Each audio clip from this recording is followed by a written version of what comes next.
Hello everyone.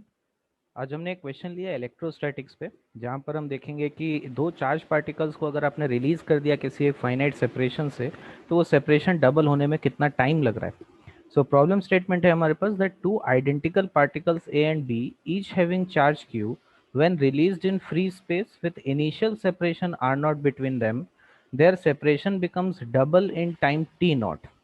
Now, what will be, how long will it take to double the separation if the charge on particle A is made AQ and that of B is made BQ? And obviously A and B यहाँ पर positive parameters है, तभी separation increase होगा due to repulsion, and they are released with initial separation eta r naught.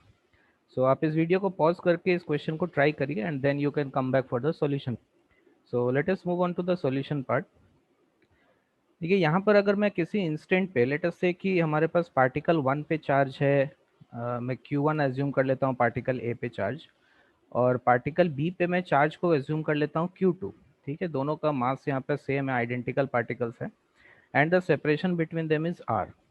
तो अगर यहाँ पर मैं फोर्सेस देखूँ तो डेफिनेटली रिपल्सिव फोर्स यहाँ पे एक्ट कर रहा है, तो पार्टिकल क्यू टू पे जो फोर्स हो जाएगा that will be K times of Q one Q two divided by Q two divided by R square.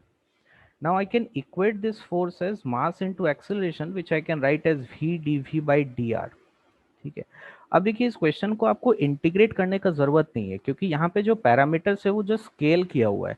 तो जब भी आपको क्वेश्चन मिलता है जहाँ पे पैरामीटर्स को स्केल कर रखा है, either it is scaled up और scaled down, then you do not need to perform the integration. आप बस ये देखिए कि फाइनल आंसर कौन कौन से पैरामीटर्स पे डिपेंड करेगा, किसके प्रोपोर्शनल या इन्वर्सली प्रोपोर्शनल होने वाला है आंसर। तो यहाँ से आप देख सकते हैं क्योंकि चार्जेस को स्केल अप किया हुआ है और सेपरेशन को भी स्केल अप किया हुआ है, तो मैं यहाँ पे चार्जेस और आर का जो फैक्टर है इस टर्म्स को यहाँ पर देखता हूँ। तो मैं बोल सकता हूँ कि V D V this must be proportional to Q one Q two multiplied by D R by R square. ठीक है, D R by R square. तो अगर आप इस एक्सप्रेशन को इंटीग्रेट करेंगे दोनों तरफ, तब एल एच एस में आपको मिलेगा V square, and this will be proportional to Q one Q two, और वन बाई आर स्क्वायर का इंटीग्रेशन ये स्केल डाउन हो जाएगा, एक वन यूनिट से इसका कोई जो पावर होगा वो वन यूनिट से स्केल डाउन हो जाएगा। सो ये वन बाई आर के प्रोपोर्शनल हो जाएगा। So we will be proportional to under root of Q one Q two divided by R. Now I can write the value of V as D R by D T.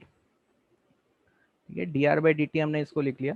Again आप यहाँ पे देख सकते हैं कि इसको अगर rearrange करेंगे हम लोग, तो under root of R times of D R, this will be proportional to under root of Q one Q two times of D T. Now again if you integrate this expression on both side, तो ये L H S में हम बोल सकते हैं ये R power three by two बनेगा, and this will be proportional to under root of Q one Q two into time T. So जो टाइम यहाँ पर हमको मिलेगा वो प्रोपोर्शनल रहेगा हमारे पास R power three by two divided by under root of Q one Q two K. ठीक है, सो यहाँ पर हमको फाइनल सेपरेशन डबल करना है दोनों ही केस में। जब पैरामीटर्स को स्केल इसका स्केलिंग कर दिया गया उसके बाद भी हमको पैरामीटर्स में जो डिस्टेंस है यहाँ पे उसको डबल करना है।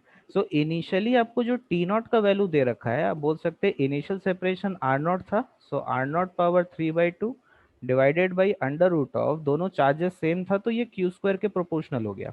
सो this is our first expression. अब देखते हैं स्केल अप करने के बाद हमारे पास क्या पैरामीटर्स होगा। जो सेपरेशन है उसको ईटा आर नॉट टाइम्स कर दिया गया है, so eta R not power three by two divided by under root of, charge हो जाएगा पार्टिकल ए का चार्ज कर दिया गया है ए इंटू क्यू, और पार्टिकल बी का चार्ज कर दिया गया है B into Q. So this is proportional to eta power three by two into R not power three by two divided by under root of A B into under root of Q square. ठीक है, सो यहाँ से आप देख सकते हैं जो time आना चाहिए हमारे पास वो इक्वल आना चाहिए eta power three by two divided by under root of A B into T not, इसके इक्वल आना चाहिए। सो ये हमारा आंसर हो जाएगा। तो कभी भी आपको अगर क्वेश्चंस मिल रहा है जिसमें पैरामीटर्स को जो स्केलिंग किया हुआ है, तो आपको इंटीग्रेशंस परफॉर्म करने का जरूरत नहीं है। आप बस देखिए कौन से पैरामीटर्स पे आपका आंसर डिपेंड कर रहा है, वहां से आप डायरेक्टली सॉल्व कर सकते हैं।